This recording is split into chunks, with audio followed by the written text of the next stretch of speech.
ચાલો મિત્રો, આજે ફરીથી એક નવી જ પ્રવૃત્તિ સાથે અને નવા જ વિડીયો સાથે મિત્રો તમે જોઈ રહ્યા છો તેવા ટોડલિયા જે નજીવી કિંમતની અંદર આપણે પણ જેમ દિવાળી આવે તો આપણા મકાનને શણગારતા હોય તે જ રીતે મેં મારા વર્ગને શણગારવા માટે એક સરસ મજાની પ્રવૃત્તિ કરેલી છે.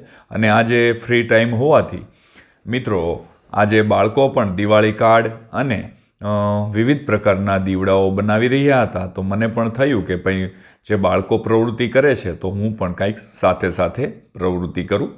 મિત્રો તમે જોઈ રહ્યા છો તેવો જ જે માર્કેટની અંદર આપને બાંધણીનો કાગળ મળે છે તે કાગળ પેકિંગ કરવા માટે અગાઉ લીધેલો હતો અને તે અમારી પાસે પડેલો હતો. તો એ રીતે દરેક કાગળમાંથી ચોરસ આ રીતના અમે કટિંગ કરી લીધા, જેમાં એક કાગળના એક ડિઝાઇનના બે પીસ હતા તે અલગ પાડી લીધા. આ રીતે કટિંગ કરી અને તૈયાર કર્યા બાદ મિત્રો આને ટોડલિયા તમે જોયા તે રીતે અમે બનાવેલા છે. તો તેના માટે અમે ફેવિકોલ, હાર્ડબોર્ડ આવે છે તે હાર્ડબોર્ડ અને એક જે રિબિન પટ્ટી આવે છે તેનો જ અમે ઉપયોગ કરેલો છે. અને આ બનાવ્યા સાવ સહેલા છે મિત્રો, અને આમાં કોઈ પણ પ્રકારનો એવો બધો મોટો પણ ખર્ચ નથી થતો. કાગળની કિંમત 10 રૂપિયા છે, 10 રૂપિયા જેવો ફેવિકોલનો ખર્ચ છે. અને હાર્ડબોર્ડ જે આપણે ફર્નિચરનું કામ થયેલું હોય તો આવા જે આપણું પાસે વેસ્ટેજ કટિંગ પડેલું હોય તો તેનો જ મેં ઉપયોગ કરેલો છે. અને તે ઉપયોગથી સરસ મજાનું જે આ ટોડલિયા છે તે બનાવેલા છે.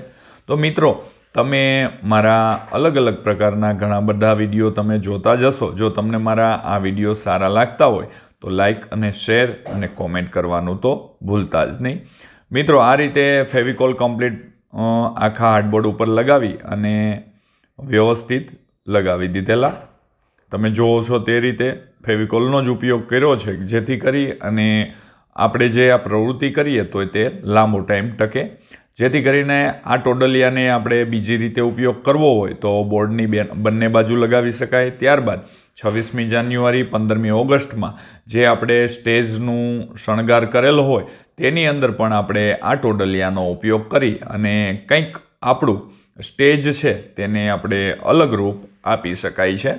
અને મિત્રો મારું એવું માનવું છે કે આપણે કોઈ પણ કામ કરીએ તો એવું કામ કરીએ કે વારે વારે ના કરવું પડે. આ જગ્યાએ ઘણા બધા મિત્રો જો પૂઠાનો પણ ઉપયોગ કરી શકે, પણ પૂઠા બેન્ડ વળી જશે જ્યારે ભેજવાળું વાતાવરણ કે એવું કંઈ હશે ત્યારે. જો તમારે પૂઠાઓ બેન્ડ ના વળે એટલે કે આ જે ટોડલિયા છે એ વળાંક ના વળી જાય એટલા માટે જો તમે આ રીતે હાર્ડબોર્ડનો ઉપયોગ કરો તો લાંબો ટાઈમ સુધી ચોમાસું હોય તો પણ વ્યવસ્થિત સીધા જ રહેશે.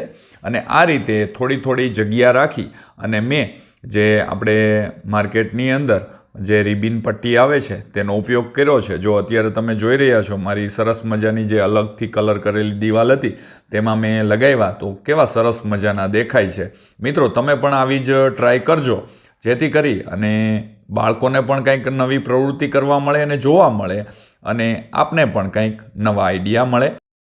તો આવજો મિત્રો, હવે મળીશું આપણે નવા વિડીયોમાં.